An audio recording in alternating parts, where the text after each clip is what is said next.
Me personal and business promotions కోసం కింది నెంబర్కి కాంటాక్ట్ చేయండి. యాంకర్స్ డ్రెస్ కటసి sari house, OU colony, Shaikpet, Hyderabad. Suman TV ప్రేక్షకులకి నమస్తే. 100 ఏళ్ల ఆలయం సనాతన వైభవం sponsored by Sharma gold company. ఈరోజు మనము అంటే ఆషాఢ మాసం రాగానే మొత్తం అంతా జాతర హంగామా నడుస్తుంటుంది. కాబట్టి ఈరోజు నేను వచ్చేసిన సికింద్రాబాద్లో ఉన్న ఉజ్జయిని మహంకాళి అమ్మవారి దగ్గరికి. సో అమ్మవారి వైభవం గురించి ఎన్ని మాటలు చెప్పుకున్నా, ఆమె గొప్పతనం గురించి ఎంత చెప్పుకున్నా తక్కువనే. కాబట్టి లోపలికి పోదాము, అమ్మవారిని దర్శనం చేసుకుందాము. ఆమె స్టోరీ ఏంది, ఆమె ఇక్కడ మనందరి మధ్యలో ఎందుకు వెలిసింది, అసలు ఏంది కథ, ఇవన్నీ ముచ్చట్లు మాట్లాడుకుందాము. అంతేకాకుండా అసలు బోనాల పండుగ ఎట్లా జరుగుతుందో అది కూడా చూపిస్తా పారు.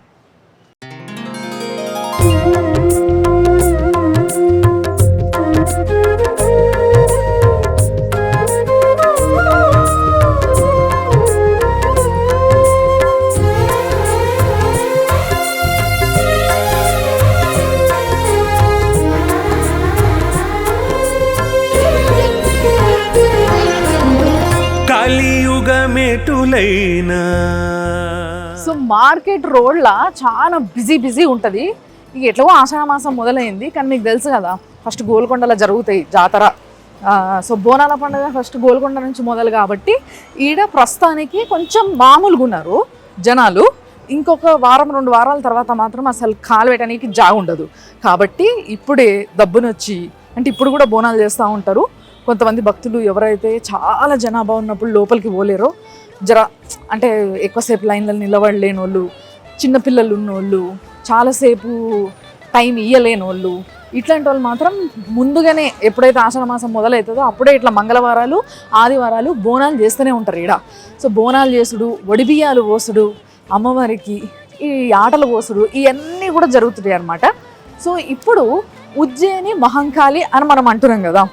నిజానికి చెప్పాలంటే చాలామంది, అంటే మీరు ఒకవేళ ఇండోర్లో ఉన్న ఉజ్జయిన్ మహంకాళేశ్వర్ ఏదైతే జ్యోతిర్లింగం ఆ పక్కనే అమ్మవారిది శక్తిపీఠం ఉందో ఆడికి పోయినోళ్ళకైతే ఇన్ఫర్మేషన్ తెలిసే ఉంటుంది. ఉజ్జయిని మహంకాళి అని వాళ్ళు కూడా అన్నారు. యాక్చువల్గా తెలుసా మీకు, ఉజ్జయిని మహంకాళేశ్వర్ ఉంటాడు కానీ మహంకాళి ఉండదు అక్కడ. వాళ్ళు ఆ అమ్మవారి యొక్క ఏదైతే ఇంకో పేరు ఉంటుందో సిద్ధదాత్రి అని, ఆ పేరుతో పిలుచుకుంటారు వాళ్ళాడ. బట్ ఇక్కడ మాత్రం ఆమెని పిలిచినట్టు కాకుండా కొంచెం డిఫరెంట్గా మహంకాళి అని పిలుచుకుంటాం అనమాట. బట్ అక్కడ అమ్మవారికి ఇక్కడ అమ్మవారికి ఒక కనెక్షన్ ఉంది. ఆ కనెక్షన్ ఏందనేది చెప్తా. సో ఇప్పుడు మనం అమ్మవారి దర్శనం కోసం అని లోపల పోతున్నాం. ఈ గుడి చూడండి ఒకసారి. యాక్చువల్గా చెప్పాలంటే పెయింట్లు వేసి తయారు చేసిర్రు, అండ్ లోపల జనాలు కూడా చాలామందే ఉన్నారు. బట్ ఇంకొన్ని రోజులైతే ఇంకా ఫుల్గా బోనాలు ఉంటాయి అన్నమాట. రండ్రి ఈడనే ఘటం ఎక్కుడు ఇలాంటివన్నీ కూడా అయితే, అంటే మొత్తం 3 రోజుల పండుగ ఉంటుంది అనమాట. ఏ వారం అయితే ఇక్కడ పండుగ జరుగుతుందో అప్పుడు ఒక రోజేమో బోనాలు, తర్వాత రోజేమో జాతర జరుగుతుంది, దాని తర్వాత రోజు ఘటం ఎక్కుడు అని చెప్తారు కదా, అది జరుగుతుంది అన్నట్టు. ఆ ప్రోగ్రాం గురించి కూడా మాట్లాడుకుందాం.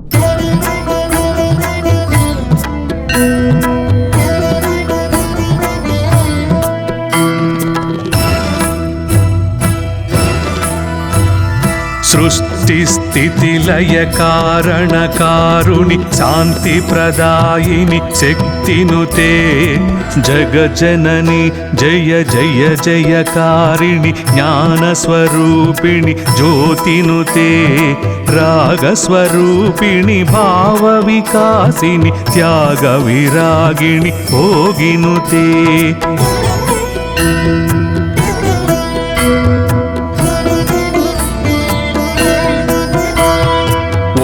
ఐం హ్రీం శ్రీం శ్రీమాత్రే శ్రీమత్సింహాసన జననినుతే జయ జయ హే లలితా పరమేశ్వరి కరుణ తరంగిణి శరణునుతే.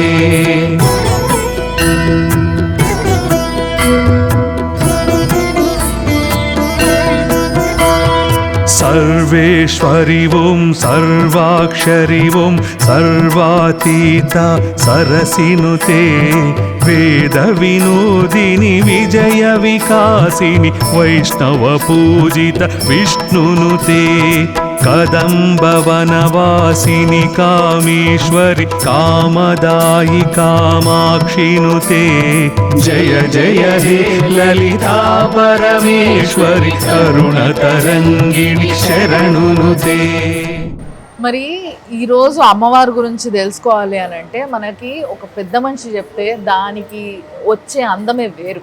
కాబట్టి ఈరోజు నా ముందున్నారు రాజగురు శ్రీ వేణుమాధవ శర్మ గారు. ఆయన శ్రీ విద్యా పండితులు. ఆయన కనిపిస్తే చాలా మంది గుడికి వచ్చేటోళ్ళు ఉంటారు ఆయన కోసము. బట్ ఆయనతోనే ఈరోజు మనం కూర్చొని అసలు అమ్మవారి గొప్పతనం గురించి చెప్పించుకున్నాం. సో నమస్తే. మరి అమ్మకి ఎన్నో పూజలు చేస్తుంటారు కదా. యాక్చువల్గా ఒక పద్ధతి ప్రకారం జరుగుతుంది. మనకి ఒక్కసారి ఆషాఢ మాసం రాగానే ఒక ఆదివారం అమ్మవారిని తీసుకురావడము, తర్వాత 1 లేదా 2 వారాల తర్వాత ఇక్కడ జాతర జరగడం, ఇక్కడ బోనాలు, జాతర, ఘటము, ఇవన్నీ ఇంకా. సో ఈ పద్ధతి, ఈ ఆచారాలు ఎట్లుంటాయి అనేది నాకు ఒకసారి చెప్పరా. 1813వ సంవత్సరంలో ఆర్మీ గేరర్స్, డౌలీ గేరర్స్, సురుటి అప్పయ్య గారి కుటుంబీకులు, అన్ని జాతుల వాళ్ళు కలిసి అమ్మవారిని వేడుకుంటే ఉజ్జయిని నుంచి వచ్చి జగన్మాత మహాకాళి అమ్మవారు ఇక్కడ స్థాపన జరగడం జరిగింది. అక్కడి నుంచి ఇక్కడ ఉన్నటువంటి వాళ్ళందరూ కూడా అమ్మవారికి ఆషాఢం వస్తూనే జాతర చెయ్యాలి, మనకి ఆడబిడ్డ, ఇంటి దేవత, ప్రధాన దేవత అయినటువంటి మహాకాళి అమ్మవారిని కొలుకులు చెయ్యాలి అనేటువంటి భావనతో ఆషాఢ మాసాన్ని ఎన్నుకున్నారు. ఈ ఆషాఢ మాసం యొక్క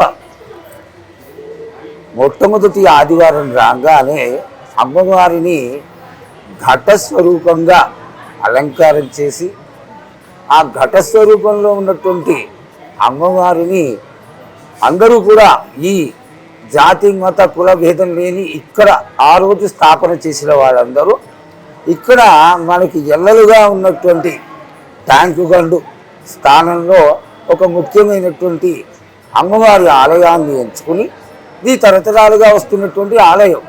అది కూడా జగన్మాత అమ్మవారి యొక్క స్వరూపంతో ఉన్నటువంటి ఆలయమే.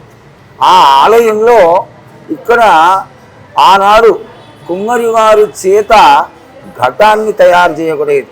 ఈ ఘటాన్ని తయారు చేసిన తర్వాత సురుటి కుటుంబీకులు, ఈ అన్ని జాతుల వాళ్ళు కలిసి అమ్మవారికి ఒడిగియ్యం కోసి అమ్మవారిని మేళ తాళాలతోటి, తోరణాలతోటి, ఛత్రచామరాలతోటి సాదరంగా అమ్మవారిని, ఆడబిడ్డని ఏ విధంగా అయితే మన పుట్టింటికి అత్తవారింటిని తెచ్చుకుంటామో ఆ విధంగా అమ్మవారిని మేళతాళాలతో దేవాలయానికి తీసుకురావడం జరుగుతుంది.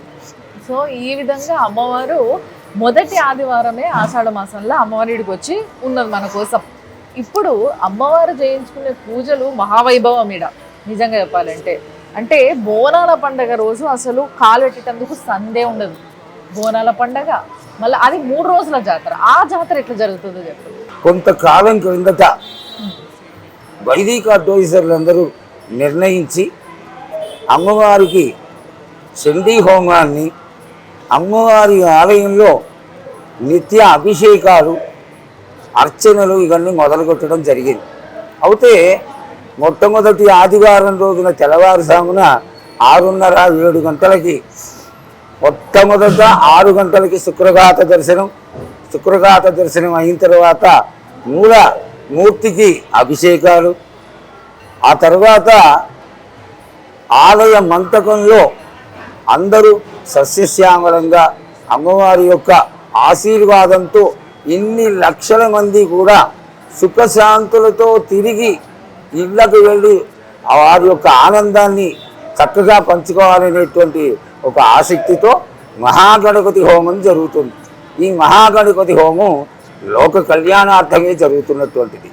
ఇది జరిగిన తదనంతరం 2 గంటల వేళ అమ్మవారిని ఎదురుకు రావడానికి ఆలయాన్నించే వెళతారు. వెళ్ళి సాయంత్రం 6:30-7 గంటలకి ఇందాక చెప్పిన విధంగా అమ్మవారి దేవాలయంలో అలంకృతయ్యి ఘట స్వరూపిణి. ఘటం అంటే ఏమిటి? మనం ఏదన్నా ఒక విశేషమైనటువంటి కార్యక్రమం చేస్తే యజ్ఞయాగాది క్రతువులలో వైదికంగా కలశ స్థాపన చేస్తాం. అదే కలశ స్థాపన జరిగి అమ్మవారిని ఆ కలశంపైకి ఆవాహన చేసి తీసుకురావడం జరుగుతుంది. అయితే ఇక్కడ విశేషం ఏమిటి అంటే పుట్టింటికి వచ్చినటువంటి ఈ జగన్మాత 15 రోజులు కూడా పూర్తిగా గ్రామ సంచారం చేస్తుంది. ఎందువల్లంటే తన దగ్గరికి రాలేనటువంటి భక్తులని, వృద్ధులని, శాతగాని వాళ్ళందరినీ ఆడబిడ్డగా వెళ్ళి అందరినీ ఆశీర్వదించి ఇంటింటి ముందర శాఖలు కోయించుకుని, చీరలు కొట్టించుకుని, పసుపు కుంకుమలు తీసుకొని మేళతాళాలతోటి యావత్ ఈ గ్రామాన్ని సందర్శించి 15వ రోజున పూజ కోసం సన్నద్ధురాలవుతుంది అమ్మవారు. కానీ నిజంగా మన పండగలన్నీ కూడా ఆడవారిని గౌరవిస్తూ, అంటే ఆడవారు అంటే ఆది పరాశక్తులు ఈక్వల్గా చూసే ఒక మంచి సాంప్రదాయం మనది. సో దాంట్లో భాగంగానే ఆషాఢ మాసంలో పెళ్లి చేసుకున్న ఆడపిల్లలందరూ కూడా వాళ్ళ అమ్మగారింటికి వస్తూ ఉంటారు.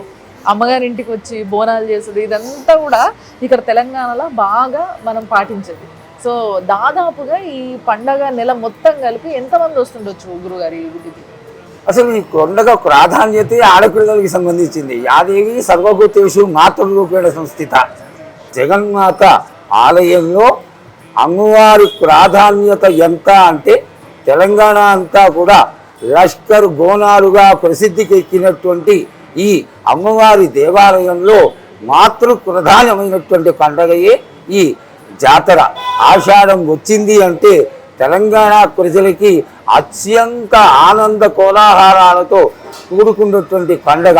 అందుకే దీన్ని రాష్ట్రీయ పండగగా నిర్ధారింపడం చేయడం జరిగింది. చాలా సంతోషం. నిజంగా అమ్మవారి గొప్పతనాన్ని బాగా చెప్పిండ్రు మీ మాటలల్లో.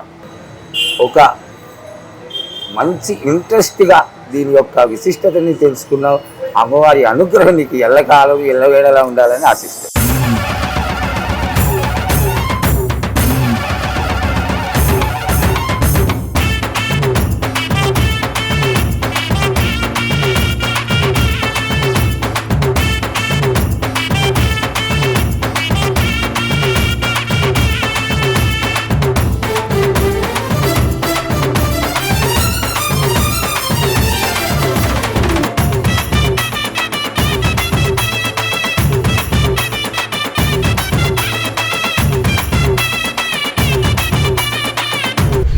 గురుగారు, నేను ఎప్పుడు గుడికి వచ్చినప్పుడల్లా అనుకుంటా, ఈ చెట్టుని అమ్మవారిని తయారు చేసినట్టుగానే మంచిగా పట్టు చీర కట్టించి నిండుగా పసుపు కుంకుమలు నింపి పూలదండేసి పూలు పెట్టి మంచి తయారు చేస్తారు.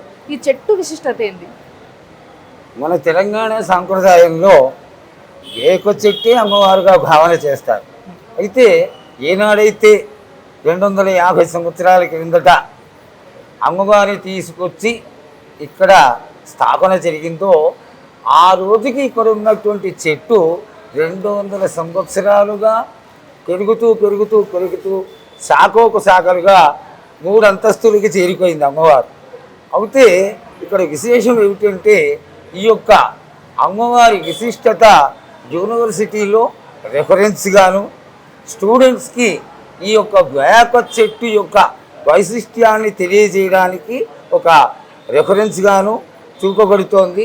అలాగే అమ్మవారి ఎదురుగుండా రాజమాతంగి అనేటువంటి పరివార దేవత స్థాపన జరిగి అమ్మవారు ముందుగా ఉంటుంది. అక్కడే రంగం కార్యక్రమం జరుగుతుంది. కోతలింగుడికి రాజమాతంగికి మధ్య గొయ్యి తవ్వి ఆ గోతిలో కచ్చికుండని పెట్టి దానిపైన చాట పెట్టి పసుపు కుంకుమలతో కూర్చేసి జోగిని ఆవాహనానంతరం మేళతాళాలతో సాగర మంత్రాలతో 8 జాతుల వాళ్ళ యొక్క మంత్రోచ్చారణలతో అద్భుతంగా అమ్మవారిని ఆవాహన చేయడం జరుగుతుంది. జరిగిన తర్వాత అమ్మవారు చాలా విశేషంగా పచ్చికుండ మీద నిలబడుతుంది. నిలబడ్డటువంటి జగన్మాత దివ్యవాణిని అందచేసి అందరినీ ఆశీర్వదించి సంవత్సర కాలం కూడా సుఖశాంతులతో వర్ధిల్లాలని ఆశిస్తుంది. ఇది రాజమాతంగి అమ్మవారి ముందర జరుగుతుంది. ఎందువల్లంటే మహాకాళికి రాజమాతంగి ఈ స్థానంలో క్షేత్ర ప్రాధాన్యతలో పరివార దేవత కాబట్టి అక్కడ జరుగుతుంది. ఓకే. మరి అలాగే ఎగ్జిక్యూటివ్ ఆఫీసర్ గారు అశోక్ గారు ఉన్నప్పుడు ఈ మండక స్థానంలో వీరభద్ర ఆలయం ఉండేది. ఓకే. జగద్గురువులు శ్రీ పుష్పగిరి పీఠాధిపతులు విజయనరసింహ భారతి స్వామివారు 50 సంవత్సరాలుగా ఈ దేవాలయాన్ని అత్యంత ప్రేమాదరణలతో భక్తులందరినీ ఆశీర్వదిస్తూ ఎల్లవేళలా వచ్చి వెళుతూ ఉండేవారు. వారికి ఒక సంకల్పం కలిగింది. అది ఏమిటి అంటే, మహాకాళేశ్వరుడు మహాకాళి యొక్క భర్తృస్వరూపం కాబట్టి మహాకాళేశ్వరుడు ఉండాలి. ఈ వీరభద్రుడు వైశ్యులందరికీ ప్రధాన దేవత అయినటువంటి వీరభద్రుడు పెళ్ళిళ్ళల్లో ఇతరటువంటి శుభకార్యాల్లో ఆయన్ని పూజ చేస్తారు. ఏ విధంగా చేస్తారంటే, రాత్రంతా మేలుకుని వీరభద్ర కళ్ళెం అనేటువంటి ఒక క్రియతో కత్తిని చూపిస్తూ ఆ కత్తితో గ్రామం అంతా సంచారం చేసి మేళతాళాలతో తెల్లవారుజామున ఇంటికి వెళ్ళి పెళ్లి సన్నాహాలు చేసుకుంటారు. ఇది తరతరాలుగా ఈ ప్రాంతంలో వస్తున్నటువంటి ఒక ఆచారం కాబట్టి ఆ ఆచారానికి అనుగుణంగా మహాకాళేశ్వరుడిని వీరభద్రుడిని ఈ యొక్క అమ్మవారి ఆలయంలో ప్రతిష్ఠింపచేయడం జరిగింది.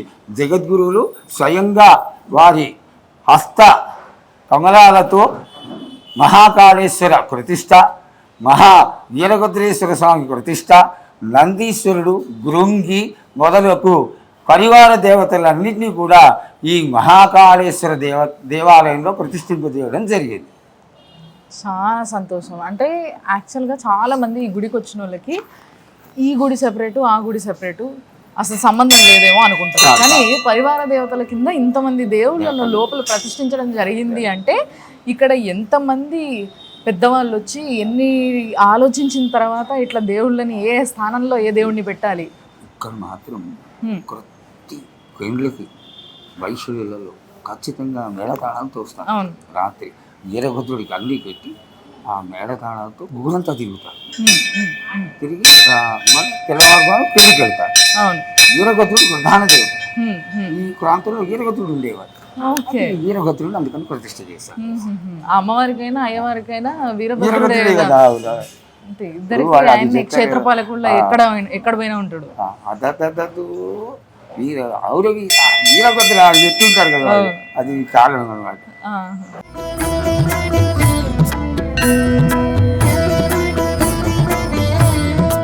మహాకాళేశ్వర ప్రతిష్ట అనంతరం మహాకాళికి మంగళవారం శుక్రవారం ఇక్కడ గ్రామోత్సవం జరుగుతోంది. ఈ గ్రామోత్సవంలో అమ్మవారు పల్లకిలో మేళతాళాలతో ఒక ప్రదక్షిణ చేసి ఆలయంలోకి వస్తుంది. వచ్చినటువంటి జగన్మాతకి విశ్రమ సమయం అనేది ఒకటి ఉంటుంది ప్రతి దేవతకు కూడా. ఆ విశ్రమ సమయాన్ని ఏ విధంగా సద్వినియోగం చేయాలి అని ఆలోచించి ఈ అమ్మవారికి మహాకాళి స్వరూపానికి అద్దాల మంటకం కట్టించడం జరిగింది. ఆనాటి నుంచి కూడా అద్దాల మంటకంలో మహాకాళేశ్వర సహిత మహాకాళి అమ్మవారికి శయనోత్సవం, ఊంజల్ ఉత్సవం అంటే ఉయ్యాల ఉత్సవం, శ్రీచక్ర సహిత అయినటువంటి ఈ జగన్మాతకి ఈ అద్దాల మండపంలో జరగడం పరిపాటిగా కొనయాడబడుతుంది. ఇంకొకటి అద్దాల్లో అమ్మవారిని చూస్తే ఆయుష్ పెరుగుతుంది అనేసి అంటాం. నిజమేనా? నిజమేనా. సో కొరతికింగం సహస్రనామం చేస్తున్నాం. సహస్రనామం చేస్తే మొదటి నామానికి 1000 నామానికి 1000 నామాలు కలుస్తున్నాయి కదా. అదే విధంగా ఆ కృతికింగాన్ని మనం ఒక్క మూర్తిగా కాకుండా కొన్ని వందల మూర్తులుగా దర్శించుకోగలుగుతున్నాం. అన్నిసార్లు దర్శించుకోగలిగినటువంటి పుణ్యం మనకి దక్కుతుంది కాబట్టి అంటారన్నమాట. ఓకే. సో అదనమాట సంగతి. సో గురువు గారే మన ఎంబడుండి ఇన్ని గొప్ప ముచ్చట్లు మనకు చెప్పుడు అనేది మన అదృష్టం నిజంగా. సో ఎందుకంటే ఆయన గుళ్ళ ఎంతోమంది చెప్పినట్టుగా నేను చాలామంది వచ్చినప్పుడు ఆయనతో ఒక 5 నిమిషాలు మాట్లాడాలని ఎదురు చూస్తారు. బట్ మీ అందరి కోసం మనందరి కోసం ఆయనే వచ్చి ఇక్కడ అమ్మవారి విశిష్టత ఏంది అండ్ వీరభద్ర స్వామిని చూపించారు. ఆయన శక్తి ఏంది, ఆయన పవర్ ఏంది, ఇవన్నీ ముచ్చట్లు కూడా మనం మాట్లాడుకున్నాం. ఇంకొన్ని ముచ్చట్లు మనం మాట్లాడుకుందాము. బట్ ఇక్కడికి గురుగారికి మనం విశ్రాంతి ఇద్దాం. గురుగారు చాలా సంతోషం, మీరు చాలా చాలా హ్యాపీగా ఫ్రీగా వచ్చి మాతో మాట్లాడినరు అండ్ చాలా విశిష్టత చెప్పిండ్రు. తప్పకుండా మళ్ళా ఎప్పుడు గుడికి వచ్చినా మిమ్మల్ని కలవకుండా పోము. ఎప్పుడు ఇట్లా వస్తూ ఉండాలని ఆశిస్తాను. Thank you.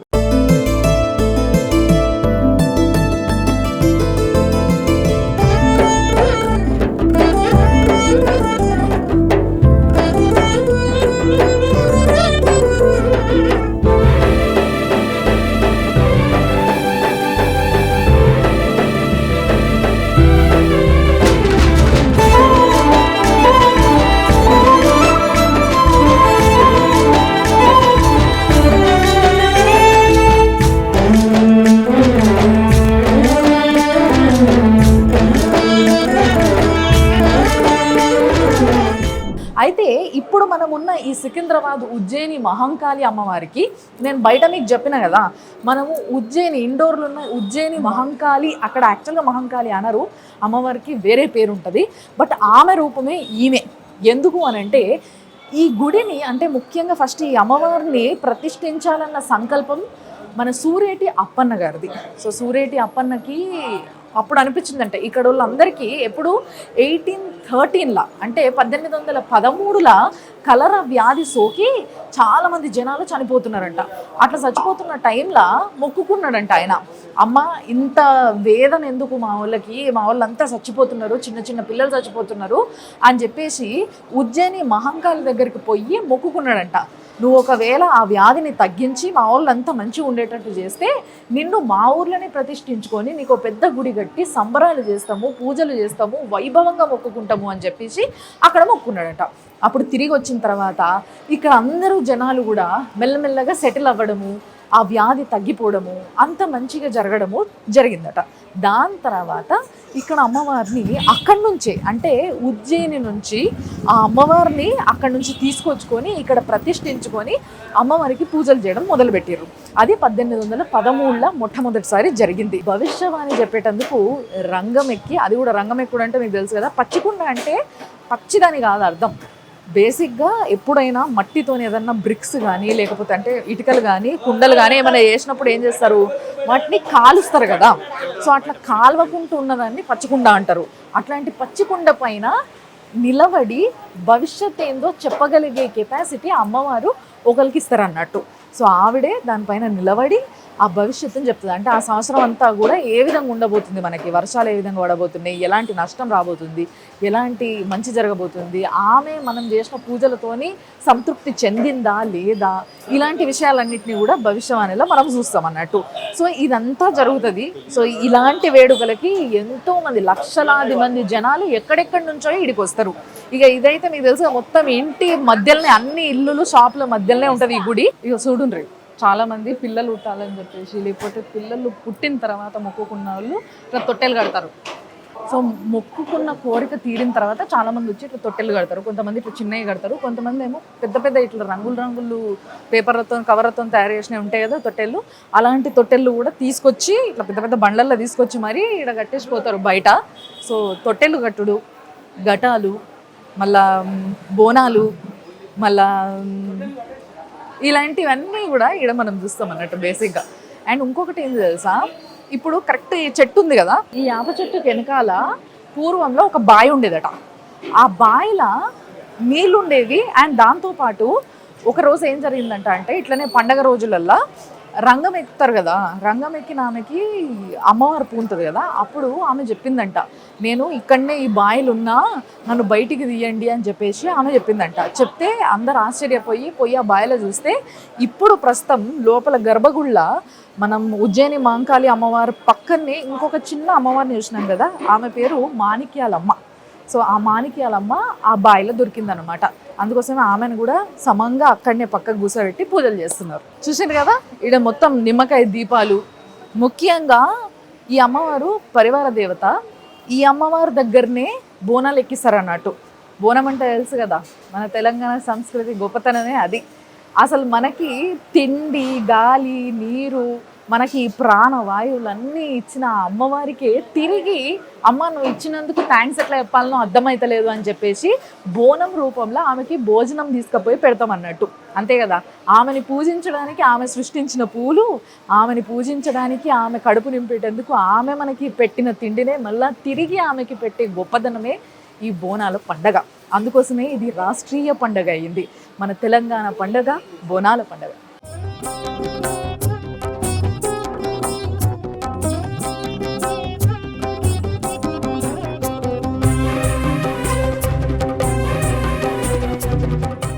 ఇందాక నేను వచ్చేటప్పుడు చెప్పినా కదా, ఘటం అని మనం చాలాసార్లు మాట్లాడుకున్నాం.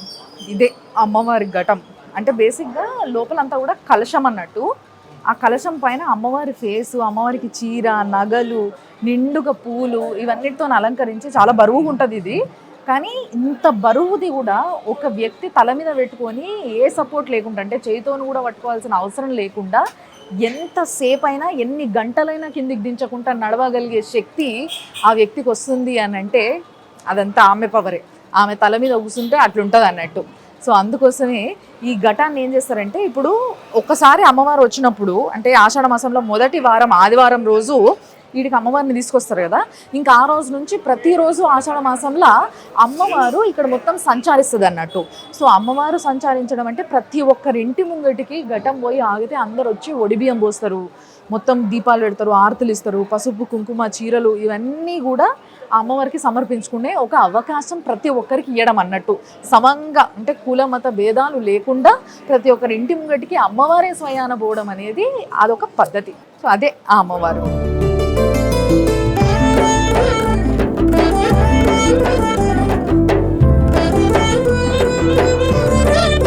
చూసారు కదా, అదనమాట ఉజ్జయిని మహంకాళి అమ్మవారి దర్శనం.